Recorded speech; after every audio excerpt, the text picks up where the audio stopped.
ఆయన press meet చూసినటువంటి ప్రతి ఒక్కరూ కూడా ఇతనికి అసలు మతిస్థిమితం ఉందా, మతిస్థిమితం కోల్పోయి మాట్లాడుతూ ఉన్నాడా అన్న అనుమానాలు కూడా బలపడ్డాయి. ఎందుకంటే గతం నుంచే కొన్ని అనుమానాలు ఉన్నాయి. మొన్న ఆయన మాటలు విన్న తర్వాత అవి ఇంకా మరింత బలపడటం జరిగింది. ఆయన మొన్న చేసినటువంటి ప్రతిపాదన మావి గన్ అంట. నిజంగా ఆ పేరు ఆ రోజున ఆయన ప్రతిపాదిస్తూ కూడా ఒక రకమైనటువంటి వెటకారంతో ఆయన నవ్వినటువంటి ఆ నవ్వులు అంటే అంత వెటకారం అయిపోయింది ఆయనకి. రాష్ట్రం అన్నా, రాష్ట్ర రాజధాని అన్నా, రాష్ట్రం యొక్క అభివృద్ధి అన్నా కూడా, ప్రజల యొక్క సంక్షేమం అన్నా కూడా ఆయనకు ఒక వెటకారంగా మారిపోయింది. మచిలీపట్నం నుంచి మా తీసుకోండి, విజయవాడ నుంచి విఐ తీసుకోండి, గుంటూరు నుంచి GUN తీసుకోండి, మావిగన్ అని పెట్టండి అయ్యా అని ఒక వెటకారపు నవ్వు. అంటే పార్లమెంటులో ఒక చారిత్రాత్మకమైనటువంటి బిల్లు ఉభయ సభల్లో పాస్ అయ్యి ఇక అమరావతి అన్స్టాపబుల్, అమరావతి ఈ రాష్ట్రానికి ఏకైక రాజధాని, ప్రజా రాజధాని అమరావతి అని జాతీయ స్థాయిలో ఉన్నటువంటి అన్ని పార్టీలు కూడా మద్దతు పలికి తమ ఆమోదాన్ని తెలిపితే మన గౌరవనీయులైనటువంటి జమోరా గారికి మాత్రం అది నచ్చల. కడుపు మంట. ఆ కడుపు మంటతోనే వెటకారంగా ఆయన చేసినటువంటి ఈ పేరు ప్రతిపాదన మావిగన్. దాన్ని సమర్థించుకోవటానికి ఆయన మనకి అభివృద్ధి పాఠాలు ఇవాళ ఏదో కొత్తగా నేర్పిస్తా ఉన్నాడు. ఆయన మచిలీపట్నం, విజయవాడ, గుంటూరు ఇదంతా ఒక గ్రోత్ కారిడార్ కింద మారాలి, ఈ ప్రాంతం అంతా అభివృద్ధి చెందాలి, అందుకనే నేను మావిగన్ని ప్రతిపాదిస్తున్నానని చెప్పి కొత్తగా మనకు అభివృద్ధి పాఠాలు నేర్పించేటటువంటి ప్రయత్నం చేస్తూ ఉన్నాడు. ఇవాళ దానినే గౌరవ జమోరే గారి మేధస్సు నుంచి వచ్చినటువంటి ఒక అద్భుతమైనటువంటి ఒక ఆలోచనగా కీర్తిస్తూ ఆయనకు భజన చేసినటువంటి భజన బృందాలన్నీ కూడా, ఆయనకు సంబంధించినటువంటి మీడియాతో సహా మొత్తం భజన బృందం అంతా తెగ భజన చేస్తున్నారు. అబ్బా ఎంత గొప్ప ఆలోచన, ఎంత అద్భుతమైనటువంటి ఆలోచన అని చెప్పి. కానీ ఇవాళ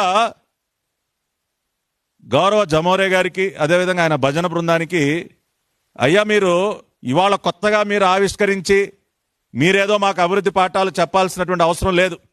ఏ ప్రాంతాన్ని ఏ రకంగా అభివృద్ధి చేయాలో విజనరీ లీడర్ అయినటువంటి నారా చంద్రబాబు నాయుడు గారికి బాగా తెలుసు. ఇక్కడున్నటువంటి కృష్ణా, గుంటూరు ఈ పరిసర ప్రాంతాలని, ఈ జిల్లాలో పరిసర ప్రాంతాలను ఏ విధంగా అభివృద్ధి చేయాలి, ఉత్తరాంధ్రని ఏ రకంగా అభివృద్ధి చేయాలి, రాయలసీమ ప్రాంతాన్ని ఏ రకంగా అభివృద్ధి చేయాలి, ప్రతి ప్రాంతానికి కూడా ఆయన ఒక ఆలోచన చేసి ఒక డెవలప్మెంట్ ప్లాన్ని సిద్ధం చేసి ఇవాళ అన్ని ప్రాంతాలని కూడా అభివృద్ధి పదంలో ముందుకు నడిపిస్తున్నటువంటి one and only visionary leader is Nara Chandrababu Naidu గారు. రాష్ట్రం విభజింపబడిన తర్వాత 2014లో ఆయన ముఖ్యమంత్రిగా బాధ్యతలు చేపట్టిన తర్వాత అన్ని ప్రాంతాల యొక్క అభివృద్ధి గురించి ఆలోచించి ఆయన అనేక నిర్ణయాలు తీసుకోవడం జరిగింది. అదేవిధంగా మరి 2015లో ఎప్పుడైతే మరి అమరావతిని రాజధానిగా మనం నిర్ణయించుకున్నామో, అన్ని ప్రాంత ప్రజల యొక్క ఆమోదంతో మనం నిర్ణయించుకున్నామో, ఆ రోజునే ఆయన ఒక క్యాపిటల్ రీజియన్ డెవలప్మెంట్ అథారిటీ ఏర్పాటుకి ఆయన శ్రీకారం చుట్టి దానికి సంబంధించిన జీవోలన్నీ కూడా విడుదల చేయడం జరిగింది. ఒకసారి మనం ఏపీ సిఆర్డీఏ యొక్క పరిధి ఎక్కడి నుంచి ఎక్కడి వరకు ఉంది, ఆ రోజున చంద్రబాబు నాయుడు గారు ఎటువంటి ఆలోచన చేశారు, 2015లోనండి ఆయన ఎటువంటి ఆలోచన చేశారో ఒక్కసారి చూద్దాం. ఇది ఏపీ సిఆర్డీఏ యొక్క మ్యాప్ అండి. ఈ ఏపీ సిఆర్డీఏ పరిధి ఎక్కడి నుంచి ఎక్కడి వరకు ఉన్నది అన్న ఒక్కసారి మనం చూసినట్లయితే, ఇదిగోండి మచిలీపట్నం దగ్గర ఉన్నటువంటి మోపిదేవి, చల్లపల్లి, ఘంటసాల, మొవ్వ ఆ ప్రాంతాల దగ్గర నుంచి ప్రారంభమయ్యి ఇంకా పైకి పామర్రు, ఉయ్యూరు, అటు గుడివాడ, నందివాడ, కంకిపాడు, ఉంగుటూరు, అటు బాపులపాడు దగ్గర నుంచి ఇటు తాడిగడప, విజయవాడ, అటు పైన నూజువీడు, మైలవరం, జీకొండూరు, ఆగిరిపల్లి, ఇట్లా అంటే కింద ఇక్కడ మచిలీపట్నం దగ్గర ఉన్నటువంటి మోపిదేవి చల్లపల్లి ఘంటసాల నుంచి ప్రారంభమయ్యి అనేక ప్రాంతాలని కవర్ చేసుకుంటూ గుంటూరు దాటి ఎడ్లపాడు, ప్రతిపాడు, ఫిరంగిపురం ఇట్లా ఎడ్లపాడు వరకు కూడా సిఆర్డిఏ యొక్క ప్రాంతం విస్తరించి ఉంది. దాదాపు 8,350 స్క్వేర్ కిలోమీటర్ల విస్తీర్ణంతో సిఆర్డిఏని ఏర్పాటు చేయడం జరిగింది. ఈ మ్యాప్ కనుక మీరు చూసినట్లయితే ఏమర్థం అవుతా ఉందండి?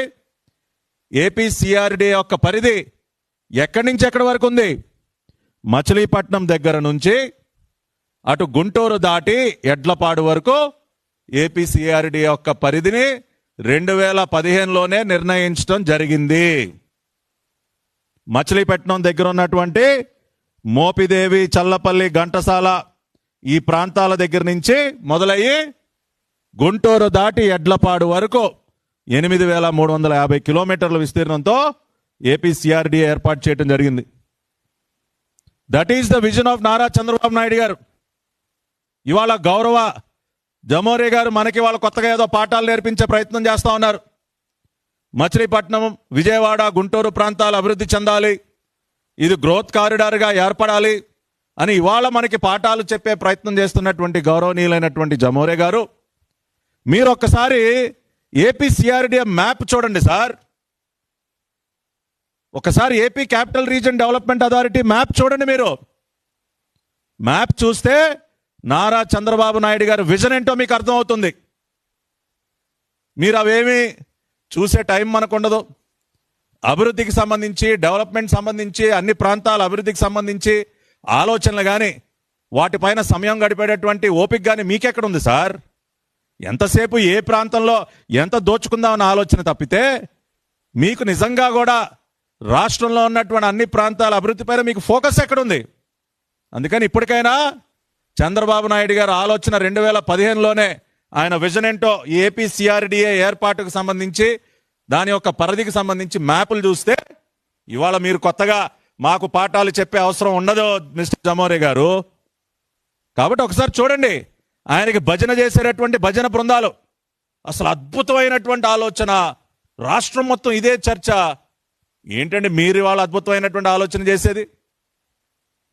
11 సంవత్సరాల ముందే that is the vision of Nara Chandrababu Naidu గారు. ఇవాళ మీరు చూసినట్లయితే AP CRDA capital region development అథారిటీలో మీరు చూసినట్లయితే అమరావతి క్యాపిటల్ సిటీతో పాటు, అమరావతి క్యాపిటల్ సిటీ ఏరియాతో పాటు మనకి కోర్ రీజియన్ ఏదైతే ఈ ఎల్లో కలర్లో ఉన్నటువంటి ప్రాంతం ఏదైతే ఉందో, కోర్ రీజియన్ అంటే దాదాపు 3.1 మిలియన్కి పైబడి పాపులేషన్ ఉన్నటువంటి core region 6 urban local bodies, Vijayawada కానివ్వండి, ఇటు గుంటూరు కానీ, తెనాలి కానీ, ఇటువంటివన్నీ కూడా కలుపుకొని, కొండపల్లి, తాడిగడప ఇటువంటి మున్సిపాలిటీలన్నీ కూడా కలుపుకొని కోర్ రీజియన్ అనేది ఒక ప్రాంతం.